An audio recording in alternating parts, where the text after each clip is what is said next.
ఇప్పుడైతే మీరు సూరత్ బాంబే స్టోర్ నుంచి ఈ షార్ట్ వాచ్ చేస్తున్నారండి. అండ్ గంగా పట్టు అందరికి తెలిసినటువంటి కలెక్షన్ కదా.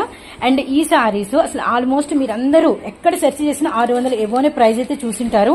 ఇప్పుడు మీకు దసరా స్పెషల్ చిరుకానుకగా మేము ఒక ప్రైస్ అయితే రివీల్ చేస్తాం. ఇదంతా కూడా మనకి పళ్ళు అన్నమాట, బిగ్ పళ్ళు. అండ్ అసలు ఆ గ్రాండ్నెస్ చూడండి ఎంత బాగుందో. ఈ వైలెట్ కలర్ అంతా కూడా మీకు సారీ కట్టు చెంగు దగ్గర నుంచి ఉంది అంటానికి మీకు కట్టు చెంగు కూడా చూపిస్తున్నాం, గమనించండి. అలానే ఇది వచ్చేసరికి మనకి బ్లౌజ్ అనమాట. కలర్స్ ఉన్నాయి, చాలా చాలా బాగున్నాయి. అండ్ మనకి వచ్చేసరికి చిలక పచ్చ and red colour, bottle green. Price కేవలం 399 రూపాయలు మాత్రమే. 399 ఇంటూ 4 అనమాట. మంచి లాభాలు తీయచ్చండి. ఈ కలెక్షన్ మాత్రం లిమిటెడ్ స్టాకు, అండ్ స్టాక్ ఉన్నంత వరకే ఇవ్వగలుగుతాము. అండ్ చాలా మంది కస్టమర్స్ ఉన్నారు కాబట్టి వీలైనంత తొందరగా షార్ట్ చూడగానే 1 మినిట్ కూడా ఆలస్యం చేయకుండా ఆర్డర్స్ అనేది ప్లేస్ చేసుకోండి. ఇప్పుడైతే మీరు సూరత్ బాంబే